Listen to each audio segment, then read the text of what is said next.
So today, well, hello again. So today I'm going to be talking about One Piece, specifically items having devil fruits. I know this isn't technically super prevalent to where the manga is or the anime is at this current moment. You could argue, spoilers, so skip the next 10 seconds for, it could be spoilers for the Egghead arc because Vegapunk made the ability to have items have devil fruits, but honestly, it's not been covered at all in the Egghead arc, so it doesn't really matter as far as that goes. But I was curious about this because I believe there's only two known cases of items having devil fruits, and that's Mr. Four's bazooka having a dog fruit, and Spandam's sword having the elephant fruit. And these are like the only two known cases that we have, and we can assume based on what was shown and based on what was said about zones having wills of their own, which the Gorosei mentioned for Luffy's Sun God fruit, for him to that they tend to be the only ones that have wills, and it would make sense if a sword turns into an animal, the animal may react and be able to move and use its ability on its own, despite not being from an alive source to begin with. And that's why we only have seen zones that have devil fruits, um, only zones for objects or items that have devil fruits. So because of this, we have to think into how. What I kind of wondered was how do they essentially does the sword, does Phantom Sword permanently have the elephant fruit? Because if I break a sword in half, like for instance, let's just say Zoro's sword had the elephant fruit, and when he fought Mihawk, one of his two other swords, the super cheap ones, it broke. Does the sword keep the elephant fruit, or is it like the sword is now broken to the extent where it's essentially dead? It would have to be reforged and remade to be used again. Or is now the sword just broken, kind of like if I lost an arm, I don't lose the devil fruit as long as I have a piece of it. And even then, if it breaks into multiple pieces, when does a devil fruit be considered? When does an item be considered dead enough for a devil fruit to reincarnate?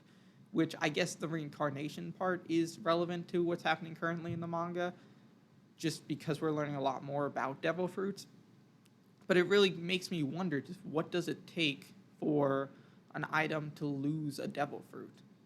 Because the more you look into this, the more you begin to wonder. And we've only seen zones for items as devil fruits because it's the one that's most practical. They can use their ability. I don't know what would happen if a sword ate a Logia fruit. Would it become intangible sometimes, or would it just simply never activate because it's still not alive, but the fruit is within it, and it's just that fruit's now sealed forever. And it just begins to question, what does it really mean to have a devil fruit? Because you could further this out where if Vegapunk takes a sword and he makes two of his pseudo um, fake devil fruits that are essentially one to one with the actual devil fruits, as we saw with Momo's fruit and the Seraphim's fruit, you just kind of think, okay, so he takes a sword, he creates, let's say, the Swim Swim fruit again, which he gave to the Jinbei, Seraphim, or S Shark, and then he takes just, let's say, Momo's fruit as well. If you put both those fruits into the sword, the rule of thumb with devil fruits is you can't eat more than one unless you're Blackbeard, or else seemingly the two devils within you would essentially explode, would kill you. So if I take two devil fruits, even if they're both Paramecias or both Logias or just both zones, how would that actually affect this in this instance? Would the sword physically break? Would the devil fruits reincarnate from the sword, but the sword doesn't actually physically change at all? It's just the sword technically has a will, like how we believe swords might have. Like, when does a sword become a black blade, which isn't really even the focus of the video, but it just makes you wonder what's going to happen if you put multiple devil fruits in a weapon. How does that affect it? How will it really move forward? Um, how do we fight using a sword with a devil fruit? Does it know who its master is? For Spandam's elephant sword, we know that it attacks, but we don't know, and listens to Spandam order, But if I just take Phantom's sword and try to use it as Frank Farid, I think is the name. I'm sorry if I got that wrong, but if I just have the sword and I'm like, Frank Farid, go, would it not listen to me because the sword is rightfully owned by Spandam? Or would it be like if I defeat Spandam and take his sword, the elephant spirit within the sword would essentially be like, okay, I recognize you as my new master and I'm willing to listen to you. Because Spandam clearly isn't powerful at all in the story. He's kind of just the boss of CP9, and then he moves into Age of Zero now, but he's like way lower than Lucci and the other former CP9 agents. So, but the sword still listens to him. So we have to wonder, where does this go? I know I'm saying that a lot, but it's just, there are a lot of questions on this, and I'm not sure we're going to see it again, because right now in the Egghead arc, I guess, spoilers again, we're currently in the arc that feels like we learned the most about devil fruits, and we learned a lot about them, just how like they are conceptually made within the One Piece world, but we don't know. We haven't mentioned a single item with a devil fruit. The fight that's happening right now, we haven't seen Vegapunk use any items with devil fruits. Maybe the new PX3s, which are like the new versions of the Pacifistas. We know the Seraphim have devil fruits, but they're more clones with Lunarian DNA comparatively to a Pacifista, which is simply a robot. If a robot eats a devil fruit, can it use it? Where does the devil fruit then come into consideration on a robot using it? If I'm a robot and I just chomp into a devil fruit, the one piece of the devil fruit comes into me. When is it fully mine? Because we learned with devil fruits from the Ace Light novel that the first person to physically eat the devil fruit would then get the power. If a second person eats the same devil fruit, nothing happens. They don't lose their ability to swim. It's not like the smile fruits where I can eat one, it's a bust, I lose my ability to swim, and I have to laugh permanently, but then the next person can eat the same fruit and have the same negative effects without the chance of getting the ability. So because of this, we have to wonder, when does an item recognize that it's ate a devil fruit? And more than this, the idea that what stops someone from never essentially stealing all the good devil fruits and just permanently putting them in weapons and then vaulting those weapons away. And then even if they can't, the weapons might never lose the devil fruits. So, like, I saw this theory once, and I don't exactly know who said it, but again, spoilers. I guess you're probably skipping the video at this point because the whole video from this point on seemingly will be spoilers. But Blackbeard goes to stop Boa Hancock after the Warlord titles are revoked. He decides, I wanted the Love fruit permanently. He's wanted it for a long time, but I guess because she was one of the 7 Warlords, he didn't want to cause any problems within fighting against the world government, which feels like it makes no sense. I don't think the world government's going to defend one of the 7 warlords. It feels like it's the other way around. But I suppose maybe he thought in the chaos of the Marines are attacking Amazon Lily at the same time, it would be harder for Boa to actually defeat his crew because she uses it once, and Vasco Shot and Katarina Devon are both turned to stone. And they'd essentially have stayed that way permanently had Blackbeard have won and Rayleigh have not shown up. And the theory was that he wanted this fruit so he could permanently seal away all the powerful devil fruit users so the fruits would never reincarnate. Because when you get turned to stone, you are not dead. You just can't move, you can't break out of it with Haki. I don't know if you can resist it if you have strong enough Haki. I know Momonga stabs himself to prevent himself from being affected from the fruit because it distracted him. But we don't know, just typically, if I wasn't paying attention or I didn't stab myself at the exact moment or anything like that, if I had strong enough Haki, could I negate the ability like we can negate Law moving me with his rune? But we just don't know. And the theory was essentially you seal away all the devil fruit users and then nobody can really use all these powerful devil fruits can never rise against you again because you're clearly not going to let them go. And more than that, Blackbeard clearly, we learned from Boa when he was about to kill Blackbeard, when Blackbeard was about to kill Boa, that he was going to literally, if he took the fruit, he he can't free all these people, all his crew that was stoned, because that's what Boa said. And we don't know if that's true. We don't even know if Boa can free Sarah from Boa's stone, because we just haven't seen it. There are technically now two love fruits in the world, so we just have to look deeper at it to understand that. But that's kind of moving off the point. It's kind of moving on the idea that, does a devil fruit stay in the sword permanently? Where if it does, what's kind of stopping people from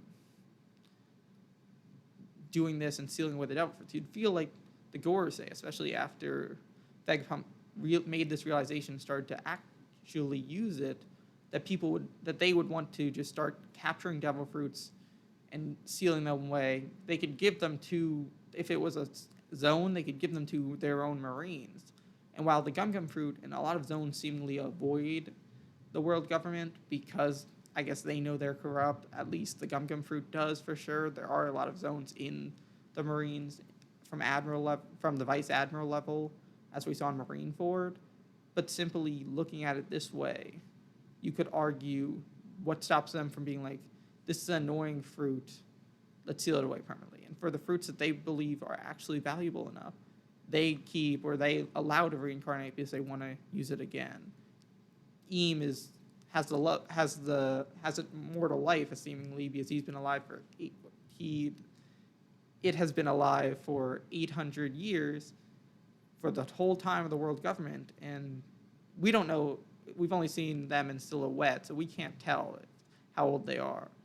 But we have to assume they're still as strong as they were back in the Void Century, and they're like, okay, Law's fruit, the Api Api no Mi, we can let that reincarnate because we want to use the surgery multiple times for all the Gorosei members, for Eam, maybe some of the top-tier God Knights who have proven their worth get to have the surgery on them, and that's why the world government was going to pay the 5 billion berries to get the Op fruit from Diaz Drake's father, or ex-Drake's father, which was the whole thing with Law's backstory.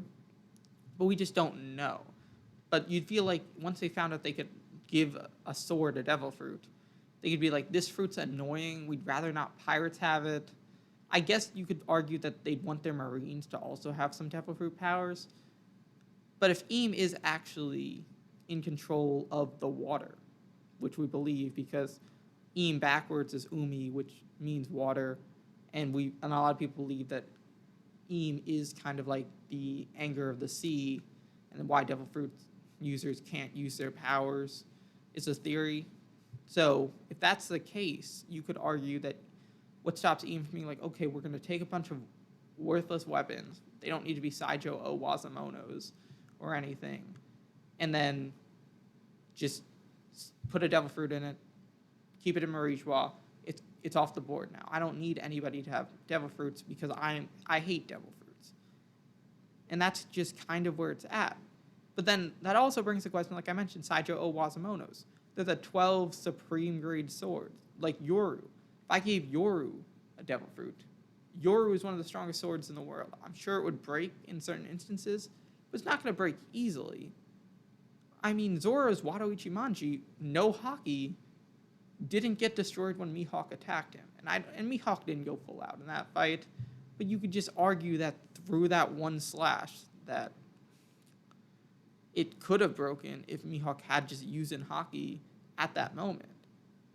But we just don't know what would happen. So what does a Saijo O Wazamono or O Wazamono sword, if they ate a devil fruit, would they just permanently be the owner of that devil fruit because they're just typically never going to break? And that's just kind of where this question is coming from. We have to look deeper into it. I'm not sure if Oda's going to explore items having devil fruits more, because the only ones we've seen have been pre-time skip. I mean, Spandam is in Aijazero, but it seemingly is more of a joke. Like, he is under Lucci now, like Lucci was under him prior. So in this kind of idea, we then just think about it where it might not see another item with a devil fruit moving forward, and this might never be explained. But if it is, how does a devil fruit die? in the sense, like I mentioned earlier, if I'm a zone item, if I stab the zone where the heart would be in the elephant, let's just say, would the elephant physically die, or would it turn back into a sword and the fruit would reincarnate, but the sword is perfectly fine, just that the soul within the fruit, within the sword, in its elephant form, died, so hence it died as well. But like just generally speaking, what stops a sword from eating a paramecia or a logia fruit? They might not be able to utilize the ability, at least in most cases, but for the majority of them, you could say they would be able to. We see some devil fruits automatically affect their users, where for the longest time prior to finding out that Luffy's fruit was actually his own, it turned his body into rubber immediately. Would that mean, had it have just stained the Gum Gum fruit, that if my sword ate it, my sword would have the attributes of rubber, kind of like it would be a whip, while also being a sword? Or the Mochi Mochi no Mi that Katakuri has, his body is permanently mochi, more than like a logia that you can seemingly turn it back and forth. Like Crocodile's body isn't always sand, but it can always be sand. Or Alvida's fruit is another paramecia with the same thing, where her body is permanently slippery. So does that mean that that the sword would permanently be slippery as well? I mean, who would really want that? But you could make it like a different type of weapon that wouldn't need hypothetically a slippery edge. But would those now affect the sword as well, or whatever object it is? Would they permanently gain those effects without being able to further use the ability? The user of the item would be able to further use the ability, but would they be able to? But would they just gain the fact that it's rubber now, or it's mochi now, or anything like that? I don't think they necessarily have sentience to warrant that that I can just use a room, like if I'm an object, despite eating the Op fruit, but I could turn into rubber, just permanently be rubber, and that's just a side effect of eating the fruit for a paramecia. And there's a lot more to explore with this. It's just we don't know a lot. It wasn't really that deeply covered. It was mentioned in the Alabasta arc when we see that the bazooka ate its own, and we're like, how did that happen? But simply, that's as far as we can really go with it at the current moment. So yeah, if you have any comments or ideas about this, feel free to leave them in the comments. I definitely would want to learn more. These are just how my thoughts are on the subject. If not, thanks for listening to the whole video. Like, comment, and subscribe.